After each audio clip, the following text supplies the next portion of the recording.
Hello, everyone. Welcome back. Thank you very much for having me. My name is Zia Zaman, and I just want to say I am also new to the financial services industry. For 22 years, I worked at some very large tech companies and then some small startups as well.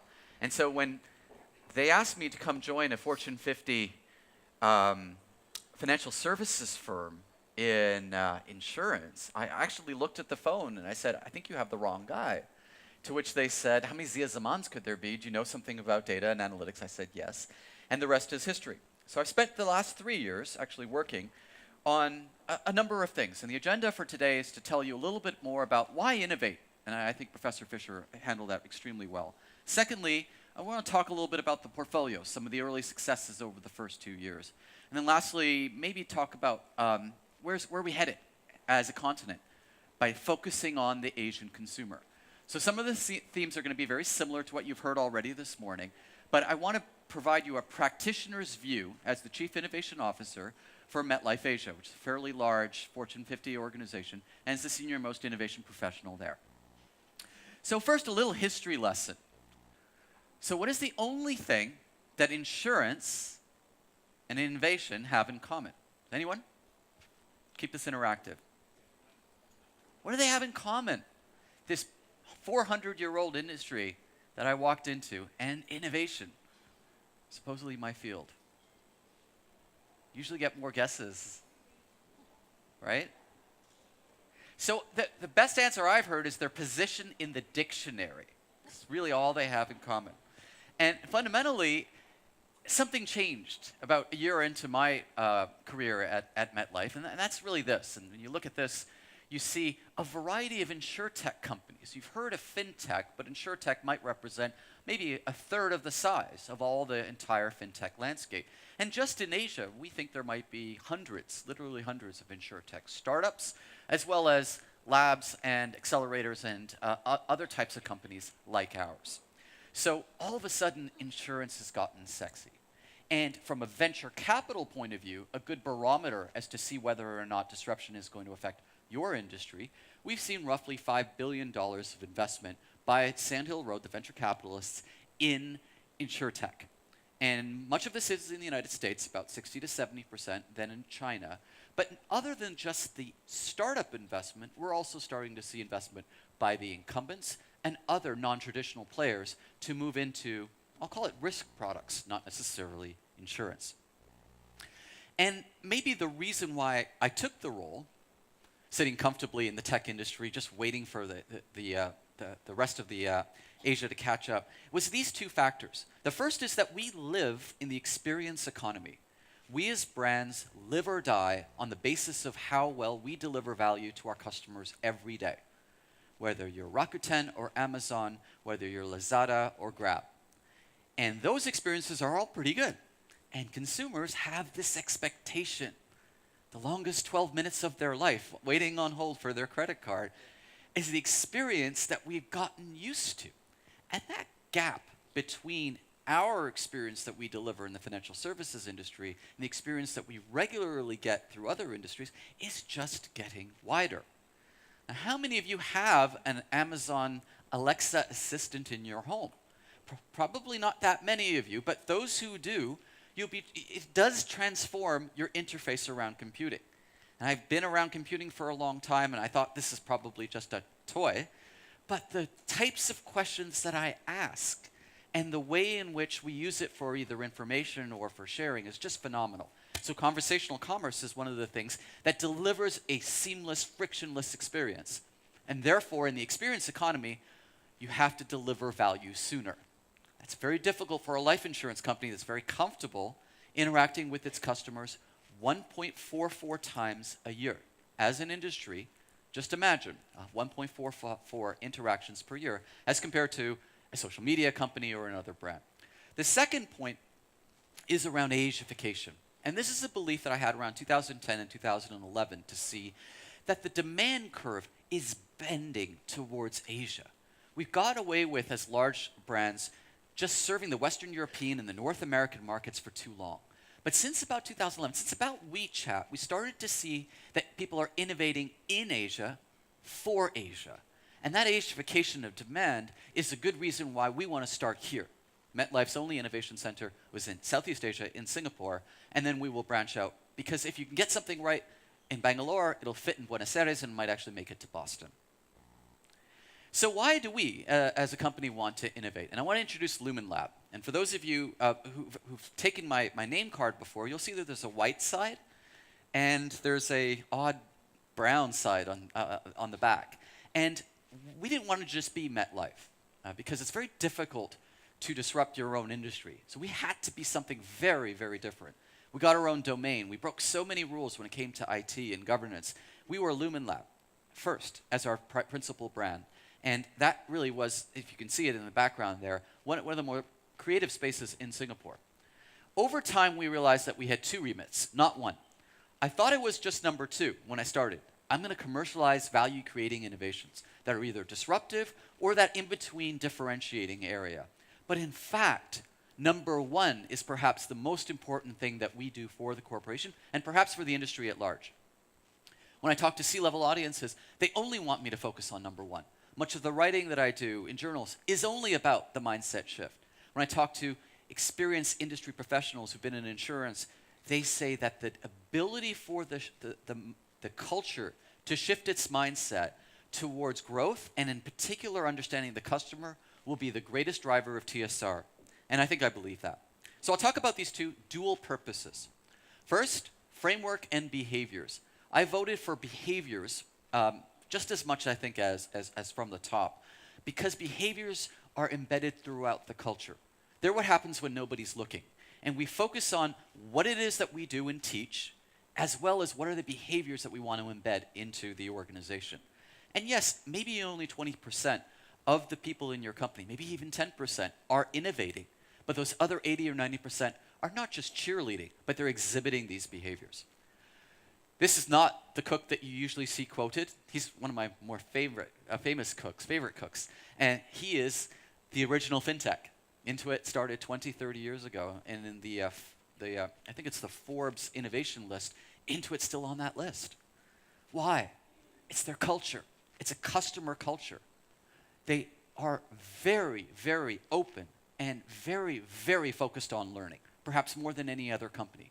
And Cook himself famously used to believe in spreadsheets. Not anymore. There's a YouTube video of him basically saying that he throws out any spreadsheet that he sees today. Instead, what we use are reverse income statements at Intuit and at LumenLab. It was a different way of thinking. It's a what you need to believe way of thinking. So this is it. This is our test and learn methodology. It is our definition of innovation. Exploration times experimentation. Now, I'm not a big fan of hackathons. I don't think they're really that useful. I think concentrating people into a specific period of time in ideating is just not the right focus. Therefore, what we focus is go get to know your customer. Maybe you want to use the canvas. Maybe you want to use another tool. They're all relatively similar. But go into the wild. Very, very few executives at large organizations actually spend any time with customers. And yet that's what we do. We force them. I'm doing a session with 8 or 10 of our top lawyers in the company. And guess what I'm going to do? Make them talk to real-life customers. Actually, right here in Malaysia. Secondly, it's experimentation. And this is the part that I think is the part that I think LumenLab's really, really good at. Testing and learning, little bets, prototyping, setting up an experiment that's designed to teach you whether or not you can de-risk the principal assumption. What's the big difference between strategy and innovation? Strategy looks at 1,000 rear view mirrors to make a prediction about where to go forward. It works off a hypothesis model. That's what they teach you when you join one of the big three consulting firms. That's not what we teach you. In fact, I go to MBA schools and I basically say you're going to have to unlearn and then relearn how we do market research. We need to have deep customer empathy by really understanding what the customer is saying to us and rethinking the way in which we set up an experiment designed to fail. Sounds like a scientist, doesn't it? Sounds like Edison. And in fact, it's the STEM background that we want to embed into everything that we do in a financial services organization. And that leads me nicely to behaviors. These are the 5. If you visited LumenLab, you'll see that our conference rooms are named after these 5 behaviors. And in fact, some of the CEOs of the countries around us said, I really, really like your rooms. They don't have the budget for all 5. So they have a curiosity space. It's their chamber of secrets. And it's a curiosity room is where you can say anything, and it signals to the staff that you can have a different type of meeting or conversation here.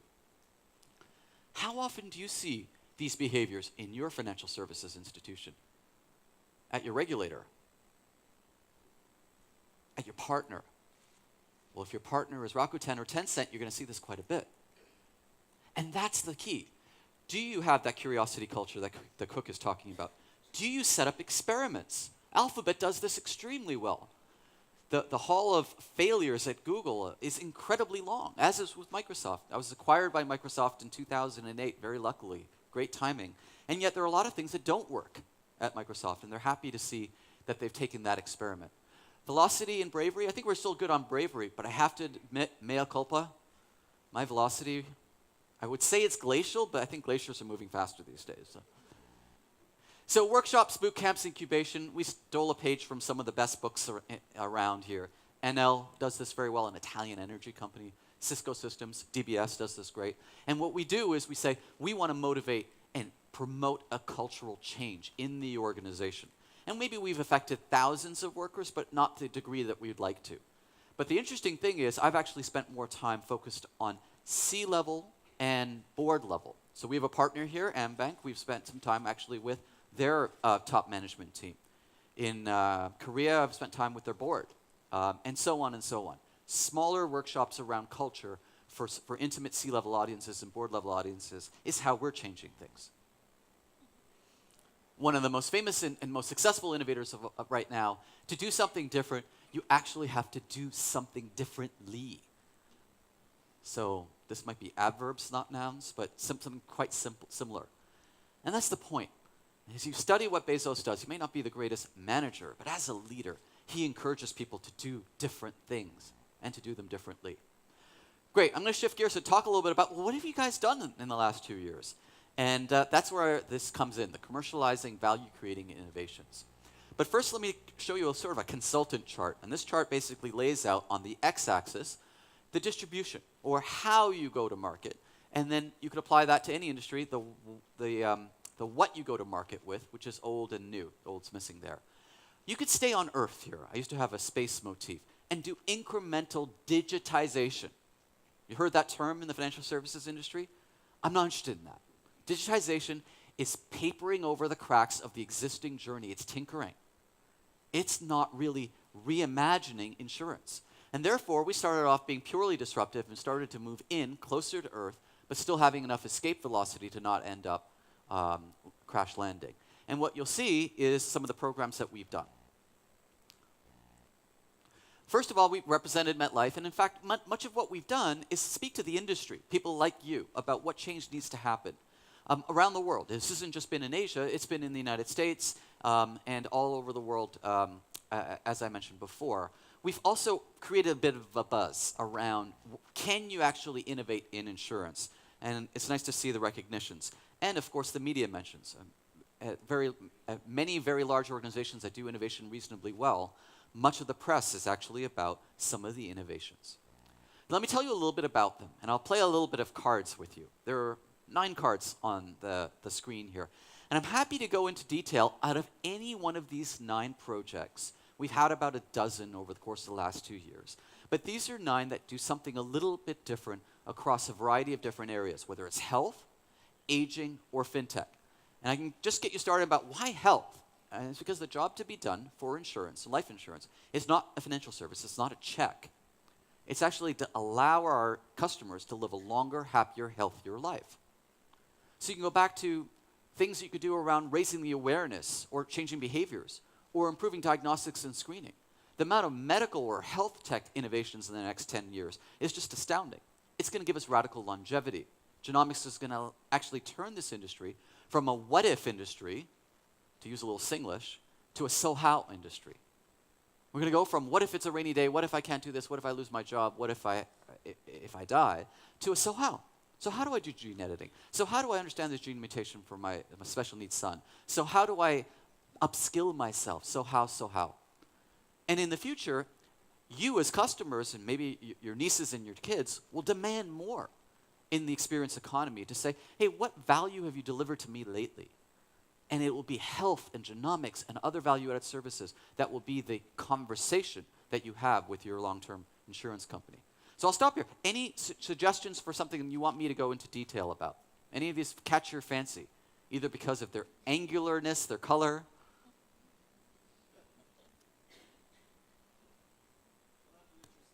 Financial literacy, that's a great one. Miss Money Wise. I always start with the persona and the problem. The persona is the salaried woman in India. Unfortunately, actually, the number of salaried women in India is dropping. However, what we want to do is to equalize the conversation in India, in the household, because the woman who wants to get involved in the financial decisions in the home gets a little bit of the brushback from her husband often, which is, "Hey, John, I got it. I can take care of it." And the woman doesn't feel confident enough to actually display the financial literacy to have that conversation. She might be a mechanical engineer at Siemens in Bangalore, but she doesn't feel like she can have this kind of financial literacy. Through Miss Moneywise, over some very short period of time, we allow the salaried woman to get confidence about financial knowledge so that she can have an equal footing with her husband.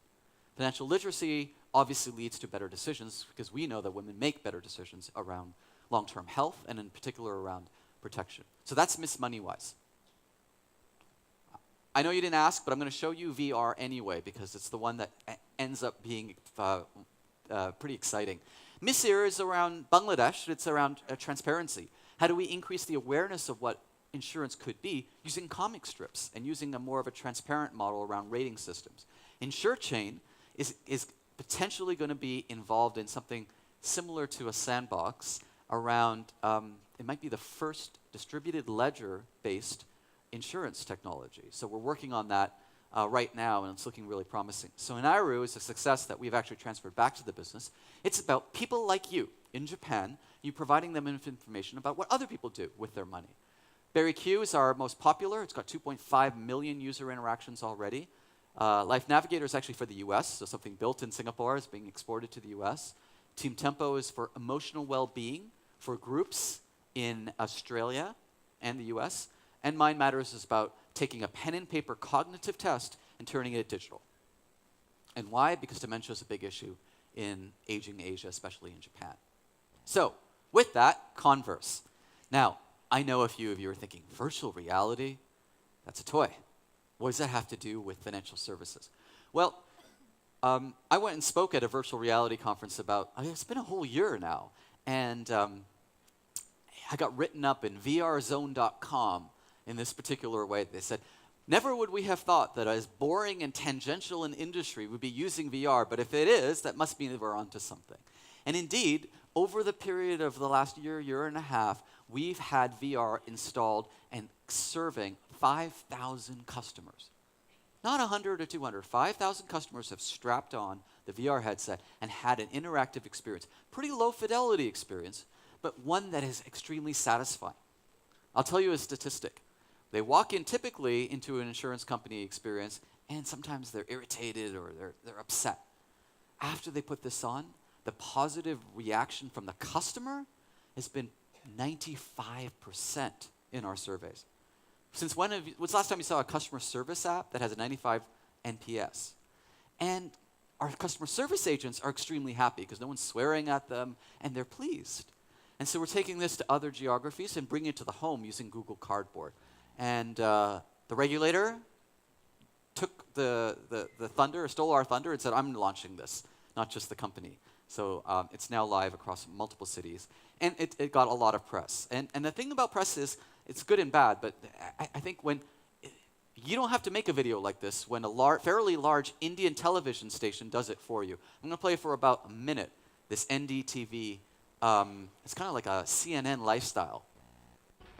Wow, now that was some sightseeing. And it's really interesting to see virtual reality enter all these spheres like travel, architecture, design. But the one sphere you probably would never have imagined virtual reality and associated it with is insurance. Yes, PNB MetLife Insurance has actually used virtual reality to hold demos for their users to really tell them about their services and for general feedback. Now, I tried this and it was really interactive. Now, who would have thought that something like insurance could have a tech angle to it? PNB MetLife Insurance has entered the digital platform.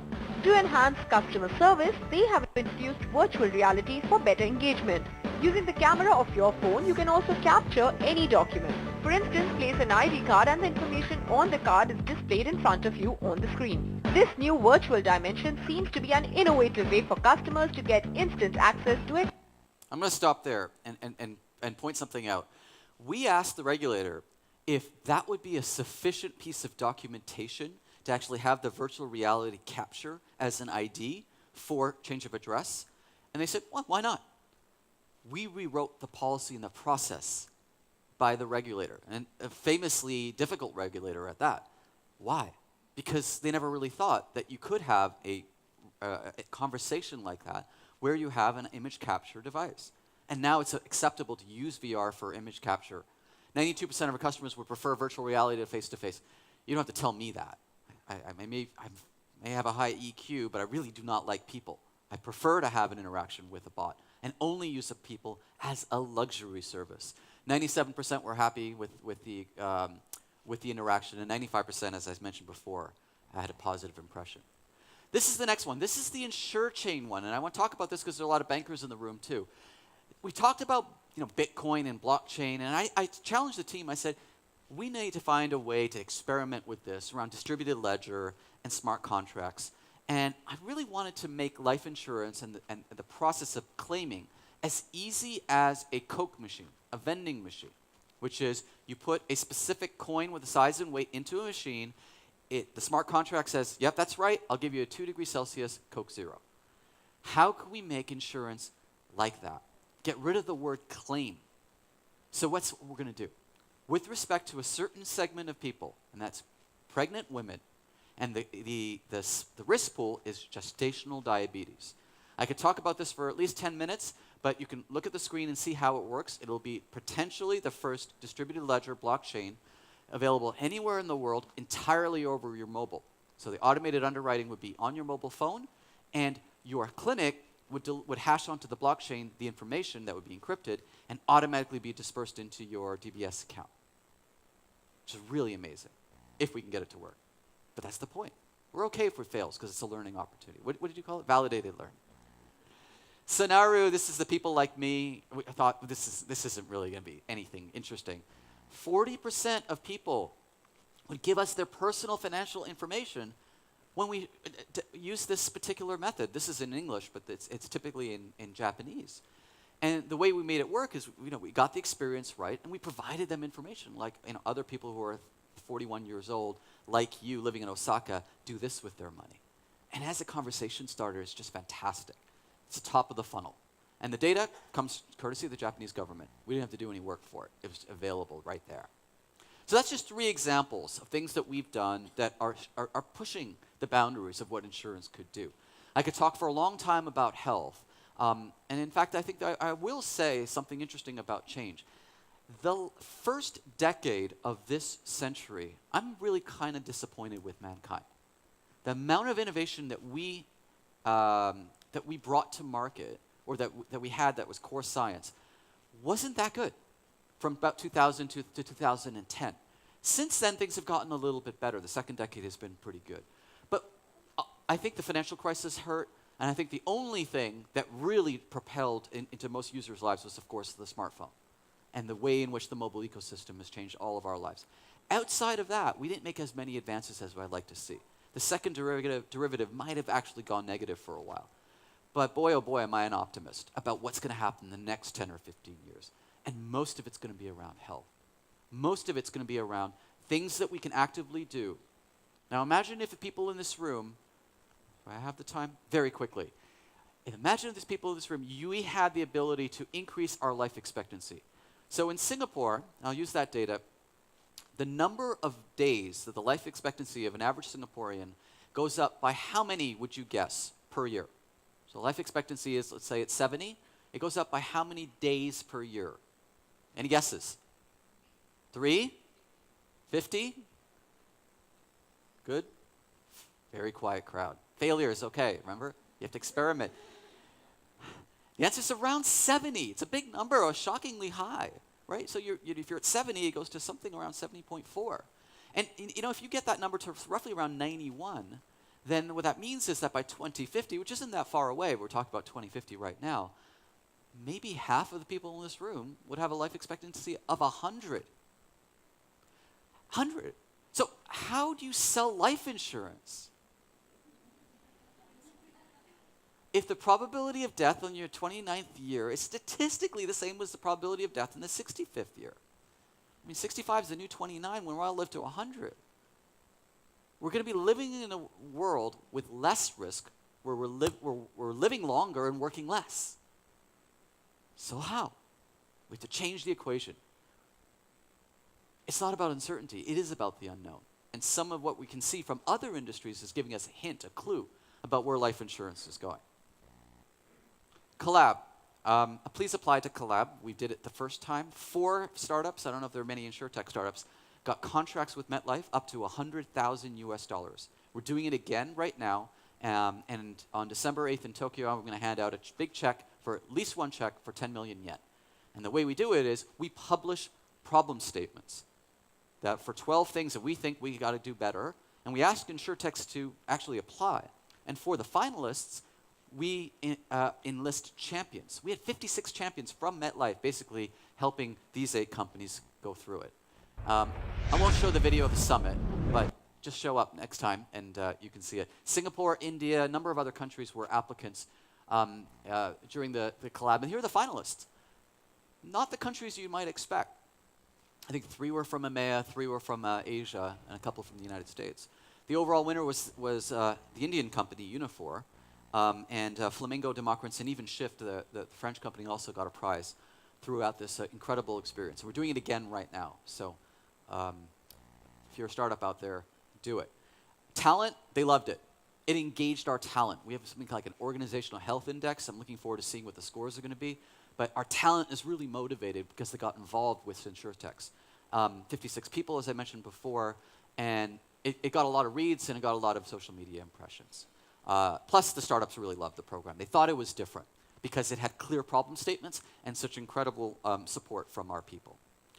And here's just a picture of one of the pitches. This is around a kid's wearable. It didn't even win, but you can imagine talking to 9 senior-level people in insurance companies. A really good at-bat. We launched in Japan. The next one we're doing is going to be in EMEA. I'm going to skip past this in the interest of time. All right, so the last thing I want to do is talk a little bit about the future.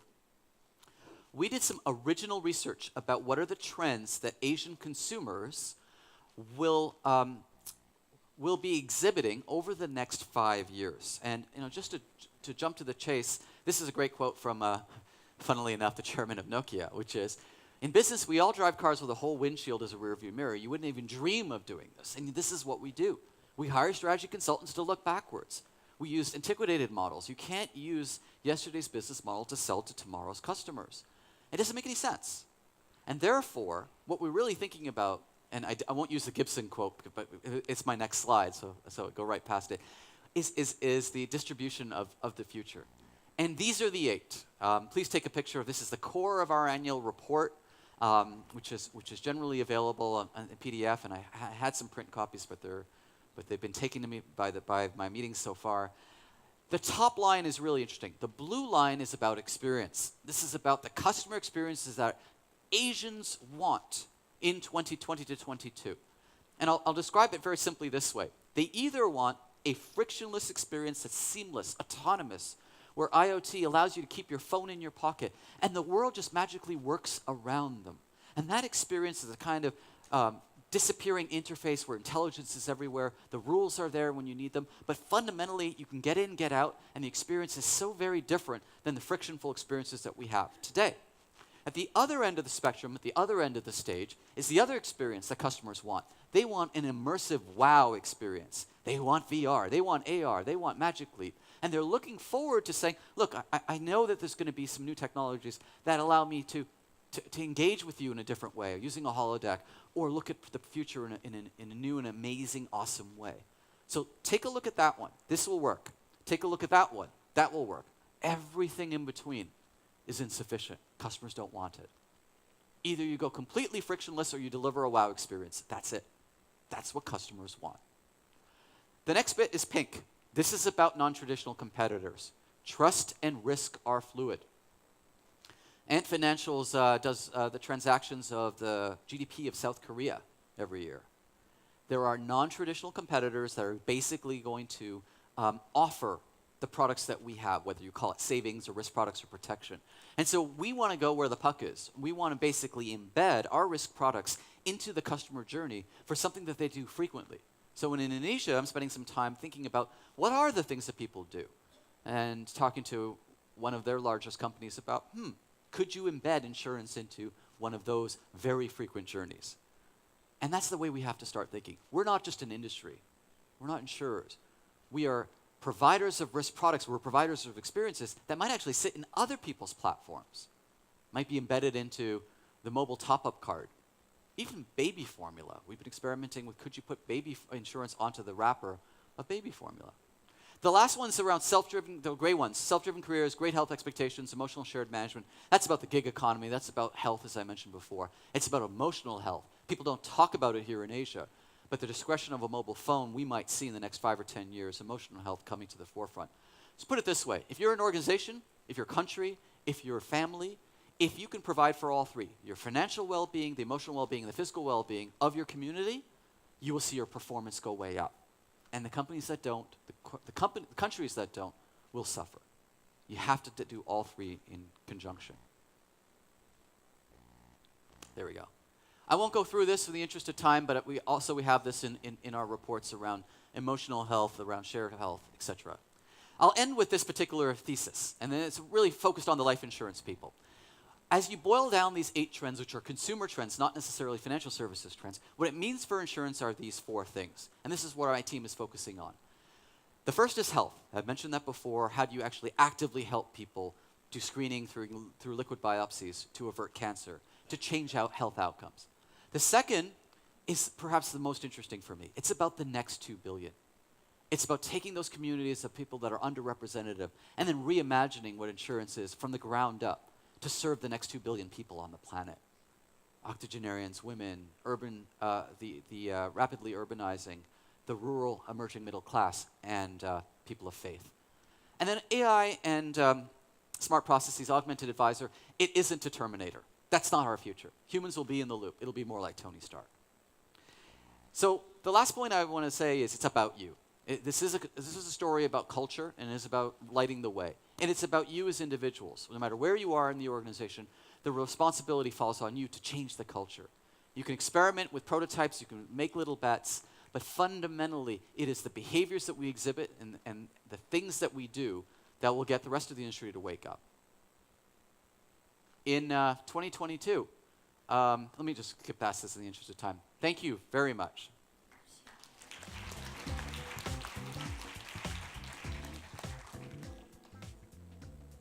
Is there time for one question, maybe? Yes.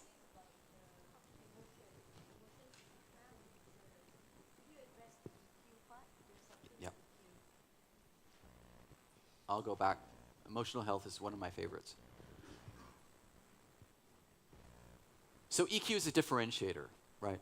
As an organization, if you could have greater wellness in an organization and emotional intelligence, it will help you as a brand. It will help you as a workforce. What we're also starting to see is that data and analytics are starting to hit the last function in the organization. That's HR. People analytics and constant monitoring of how people are feeling, better job placements, et cetera, have to take into account the emotional elements of an individual. Absenteeism and presenteeism, being in the flow state, these are all drivers of performance, but we don't talk about them. And there's something that we can do something about, whether it's a life insurers or broader in the community. I do believe it is. You have to have all three, but EQ could be the differentiator. Maybe one final burning question?